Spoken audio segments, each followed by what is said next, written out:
Uh, Hi there, guys. I decided that I wanted to showcase with you some parts of my collection, and actually the collection as an whole. I've been collecting for about a year now, maybe. I've collected about 130 records, so not that big of a collection, but definitely something that I wanted to share with you. And with this being said, I decided to make some videos where those videos would have basically three sections, mainly a classical album or a mainstream album, if you want to call it that way, something which is amongst my personal favorites, and something which would be somewhere near the underground. I can't call anything really... I don't know how to decide when it's underground or not, but you will easily understand what I mean with underground. Maybe some smaller bands. Let's leave it that way. By the way, if you're interested in the background, I'm blasting right now some Archgoat, great band. We'll talk about them a bit later.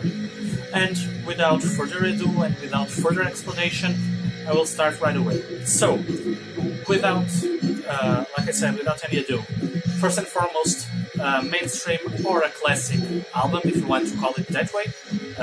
In this case, a classical, to me, classical band. It's clearly traditional heavy metal. It's Accept. On this case, I'm talking about Blind Rage, which is without any doubt a great album. If you allow me just to show you, does it fit? Yes, it does fit. Okay. On the other side, this was a really cool edition. It came with a show from them on Chile, and man, these guys know how to rock. And if you haven't seen them yet, you should, because they are really good bands. They are amazing, and first time you got the chance, go see them live. Treat yourself. As for the booklet, really simple. Some lyrics, some more lyrics, and so on.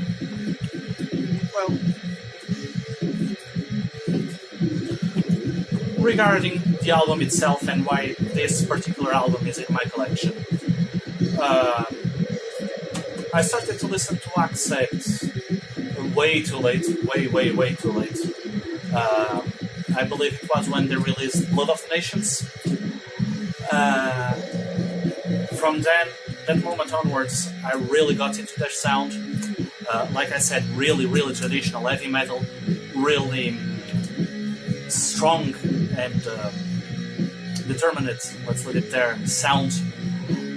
They have what to me is one of the greatest guitar players of metal, which is Wolf Hoffman. Man,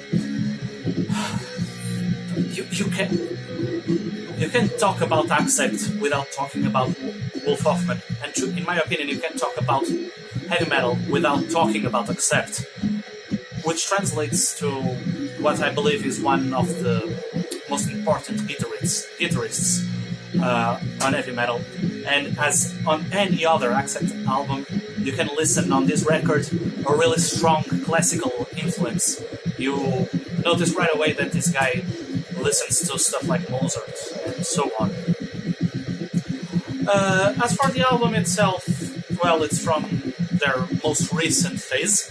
I know some people don't appreciate it as much as their earlier phase with UDO, but honestly, their vocalists were both amazing, and without any doubt, this is a killer album. If you haven't heard it yet, go listen to Stampede and Dying Breath, the true first songs on this record, and man, Stampede kicks you right off the bat. It starts with a typical speed metal vibe, almost thrashy metal. For some moments, it is an amazing record and an amazing song. As for Dying Breath, it's an interesting take on classic rock. No, not classic rock, on heavy metal. It is a classical take on heavy metal, and it talks about something which you let me know what you think about it. Are we a dying breed? Is metal a dying breed? I disagree. I strongly disagree with this song, although I understand what they are talking about and what they want to mean with this, because this type of particular music, maybe it is a dying breed. Maybe. I hope not. I really hope not. Especially with the new wave of traditional heavy metal, stuff like, for instance, Attic, Enforcer, not on the same vibe as Accept, but definitely on a closer genre and with a modern take on that. So, like I said, it's Accept Blind Rage. If you haven't heard it, listen to it. If you haven't went to an Accept show, go right away, buy a ticket and go see them. Accept. What else can I say? Now, this was my mainstream or classic metal record for this video. As for probably my favorite band that will be on this video, it's what you're listening right now, which is Archgoat. On this case, I'm blasting Whore of Bethlehem. It's not the record that I will be talking about. What I'll be talking about is The Light Devouring Darkness. Man, Archgoat. Archgoat, Archgoat, Archgoat. What can I tell you about Archgoat? Like you're listening, they are typical, or what you would typically expect of bestial black metal, or black metal, black and death metal. Let's leave it there. I understand what they mean with those subgenres or microgenres or whatever, but let's face it, it's just a bit of death metal and black metal. It's amazing, it's a great band. I'm not trying to take anything away from them or trying to disrespect them. Man, this is my personal favorite record of this video. And Archgoat really changed my mind about that specific genre which I was talking about earlier, which is the war metal scene. Up until Archgoat, I was listening to some Black Witchery, some Blasphemy, some Diocletian too. All great bands, don't get me wrong, but Archgoat has a different take on the scene and has a very specific take on this type of music. They can be intense, can be aggressive, they can be dark and obscure, they can have that dome-like influence, that slow-paced intensity. Archgoat are a full-fledged band on what comes to extreme metal, and one of my favorite extreme metal bands.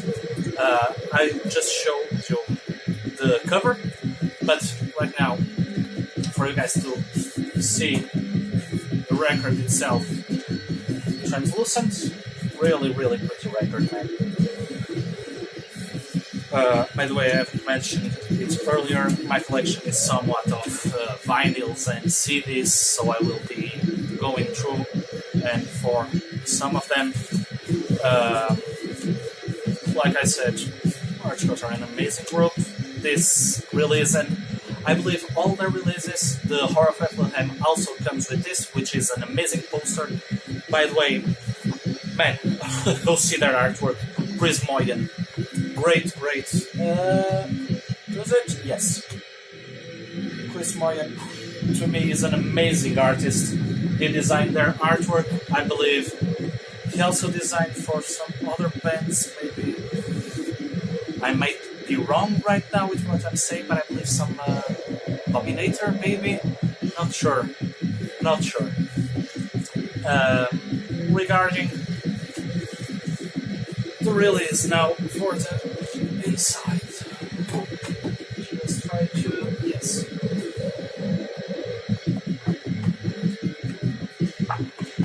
See, stuff like this passages that make me talk about their slow and intense sound.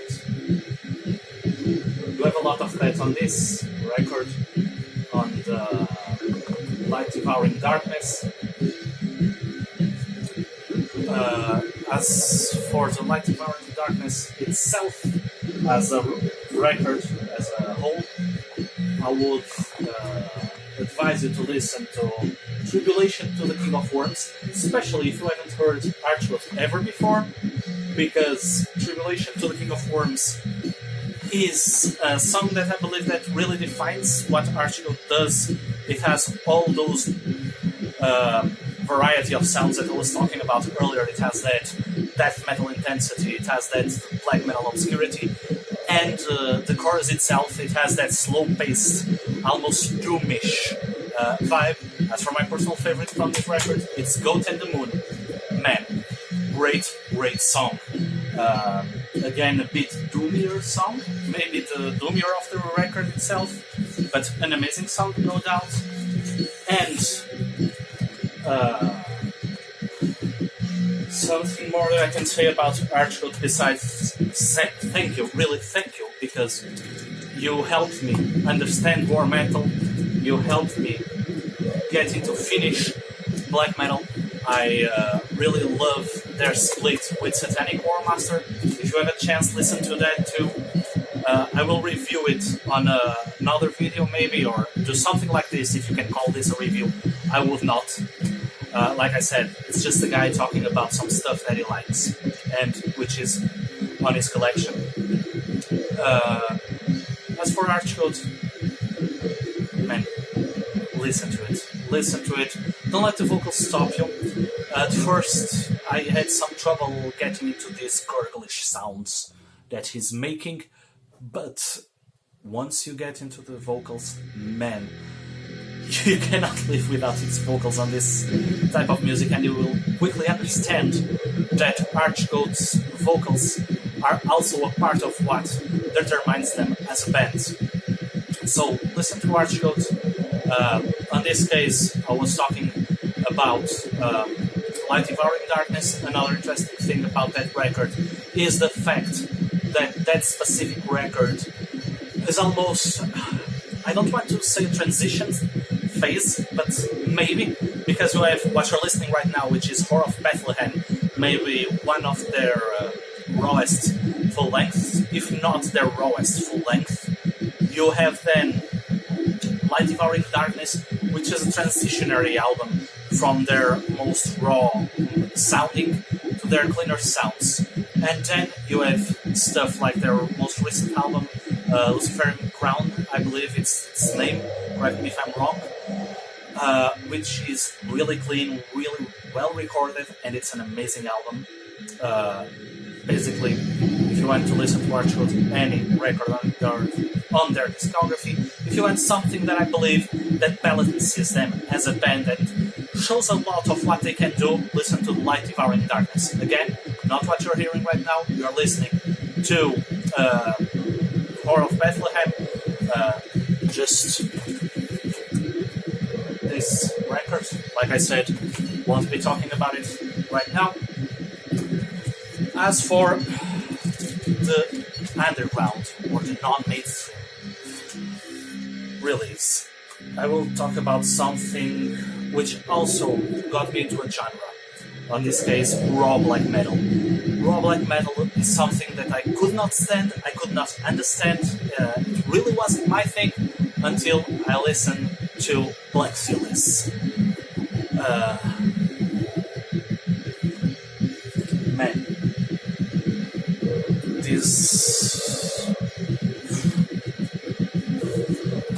let me show you the record, and then I will talk about it. It also comes with a really cool poster with the cover from the album, so for you guys to see.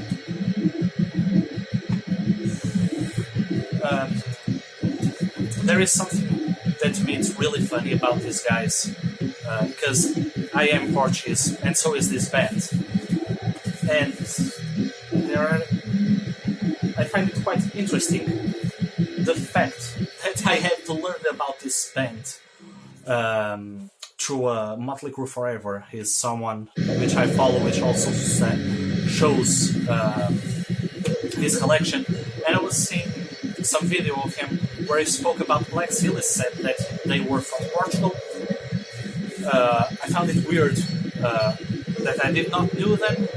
So I went to Google a bit, I found out they were raw black metal, probably one of the reasons why I did not knew them back then. Just a quick pick. Them or him, because honestly, this band did something which I find really interesting. I have no clue to how many guys are in this project. I believe it's only one guy. I don't know anything else besides the fact that he is Portuguese. He really done a good job in hiding his identity, because that's something I believe he wanted to do. This record in particular, Vanished from Time, was the first record I listened to. Man, like I said, this is as raw as it gets. It will sound almost like noise. But what I found out with this band, and that is especially what made me get into the raw scene, and I cannot say with all certainty that I got into the raw scene as much as that I understood in a different context what it was for me, at least, the raw scene, which is not to be understood what they are playing, it's not to listen carefully to every single note, it's instead to immerse you in an atmosphere and in a vibe that will completely overwhelm you. And that, my friends, that is what Black Cilice does like no other band that I have ever heard. Black Cilice will fill your mind with their sounds, with their vibrant stuff, and will throw you way away. They will knock you off your feet. So, Black Cilice, listen to them. Great band. And if you're not into raw black metal, this is a good place to start. And it's what I would advise. So, with all this being said, and with the end of the second side of Horror of Bethlehem from Archgoat, I will have to say goodbye. I believe I talked a bit too much about all these releases. As for Black Cilice, I will not recommend you a song, because first and foremost, this entire album to me is like a single song. Listen listen to it from start till end. If you want to get a specific song, I will recommend you maybe the first one, Timeless Spectre. But I can't really recommend you a single song. Listen to the album as a whole. Without anything else to add, I really hope you enjoyed these videos. If you do, please let me know. Please subscribe. And soon I will probably make another video. We'll probably keep talking about the same stuff that you listened to on this video. And without further ado, thank you and hope you enjoyed. Have a good time.